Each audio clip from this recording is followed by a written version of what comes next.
This is a non-techie conversation. I used to be a programmer and I no longer am. But there's a story behind it, obviously.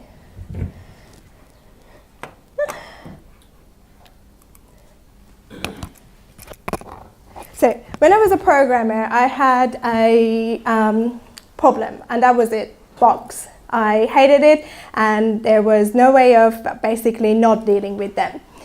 The second thing that I always really hated was when I was coding and I was programming, somebody was coming in and saying that, oh, can you stop that and do something else, basically? Or a customer has asked something, or my manager or someone's manager has asked for something else. Time passed and I became a team lead, and problem changed. It was now a long stack of things that needed to be done, and oh God, there was never end to this one. Time changed and I became a project manager and then program manager. This time even problem was 10 times bigger, because now we were over the budget. We were having teams or people that were supposed to be working long time, and to make it happen, my manager wasn't happy, my client wasn't happy, or something always was wrong, okay? So far it's a very sad story. I started to look around and say, okay, how do I get over these things and have a better life while I am coding or helping our team doing something? We look at the new techniques came on, and I used to be a programmer since QBasic time. Does anyone remember that time? Yeah? Awesome, cool. And that goes, I think, 20 years back, yeah? So there was test-driven development came along that we started to look at, okay, what is it that we want to build? Let's test, think what is we want to build, let's write our code based on what we want to test. So we kind of solved that problem over the last, say, 10 years in software development industry.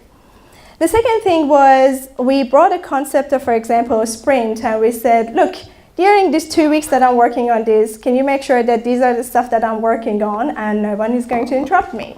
Yeah, okay, that kind of like works. We can work that way.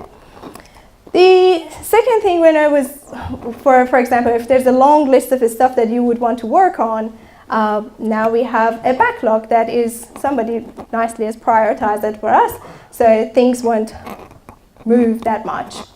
So seems like we've got a solution for this. Or later on, time passed and something like a Scrum came up, or I don't know, the ways of working that you all heard about them. Has anyone not heard about a Scrum here? Everybody has heard about a Scrum? Raise your hand if it's a yes. Awesome. Look at this room. Keep your hands up. Look at this room. Almost everyone has heard about it at least once or twice. And here's the story. We all have these things, the Sprint, the Scrum, that we've heard about them. We know what they are. Test-driven planning, all these things. When I changed my job and I went to other industries, I went to insurance, banking, marketing, I started to see problems that we have solved in software development, they still exist. And solutions that we have put in place, they're not there.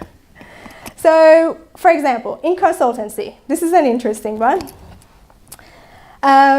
In consultancy, there is a guy that also goes that talks to customer first and understand their problem, and after a while will come, once he knows roughly how much money they have or how much they want to spend, will bring another person that is actually subject matter expert to deliver the solution for them. So there's normally 2 or 3 people involved to offer a solution to customer. But there's always something is not working, and you would wonder, first person account manager knows what's going on with customer, but the subject matter expert doesn't know because they haven't talked to customer yet. Okay, so hold on. We have had something in software development that always puts 2 people together, so they work together and deliver the solution. we have always had pair programming. Yeah? We've always sent two people there and to solve the problem. One person thinks ahead and another person will come along and work with that.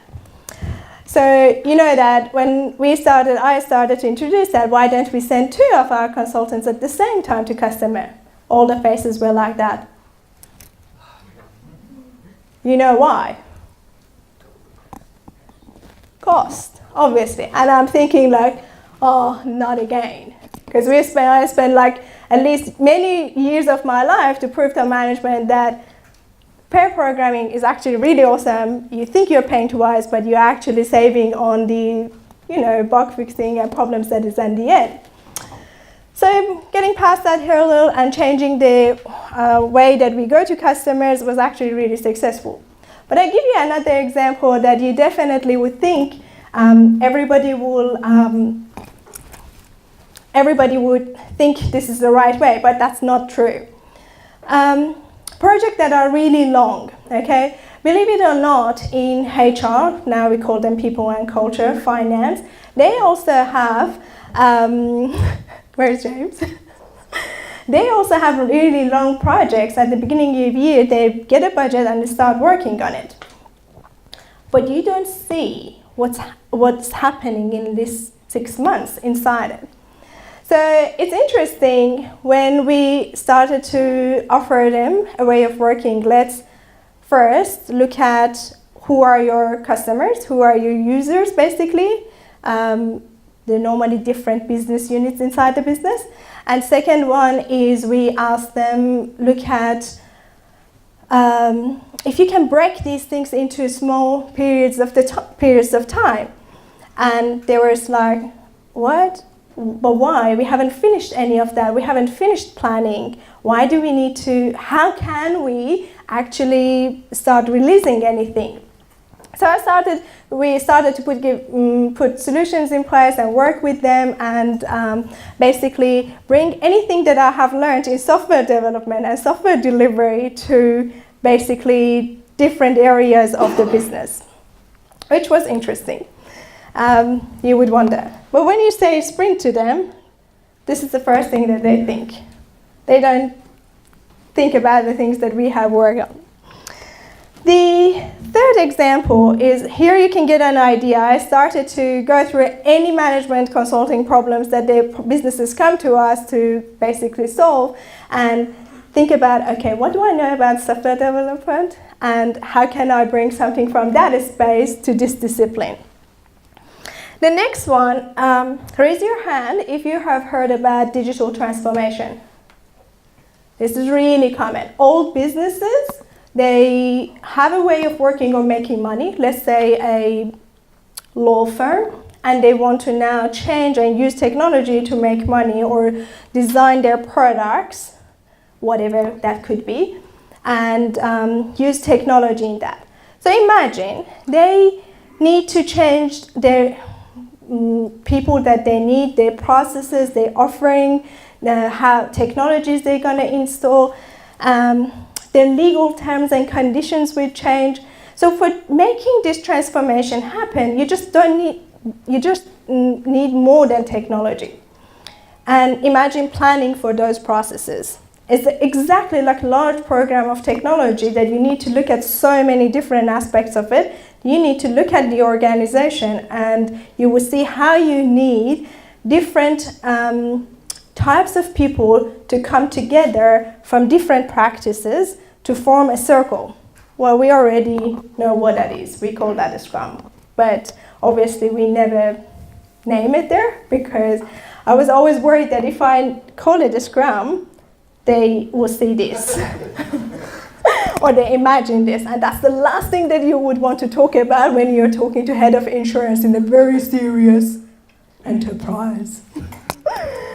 But we started to bring the concepts I started to bring the concept that I have learned in software delivery, and this was one of example of this. We looked at all the users that we have in the organization, teams, the leaders of them, the bigger company, the executive groups, and we started to write user stories at how life would change for those ones, and we started to design the processes and way of working and products for those ones. And this process took about a year, but this way of working helped us to actually release our new operating model to the team a lot quicker. So you can see I didn't stop here, obviously. In my mind, I have listed more than 200 jargons that we have in software delivery. Stack Overflow, can you imagine? That's my favorite one. We've got Persona, Sprint, Scrum, pair programming, and you name it. And I started to map them against the problems that business is trying to solve. And now I think I have a way forward with basically knowing exactly when I detect a problem, what model I'm going to present. So for you, what does that mean? The idea is that we, as software developers, can bring more than just technology to the organizations.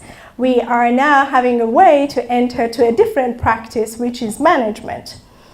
So my suggestion for you is two things. So when you are going back to your teams or wherever you work, or sometimes in the future, God knows where we're going to end, is anytime you see a communication breakdown, anytime you see something is not working, anytime you see the result that is delivered, it could be at home as well, is not what you envisaged, start thinking of forming a cross-functional team. Means bring people that needs to be in that conversation into that circle.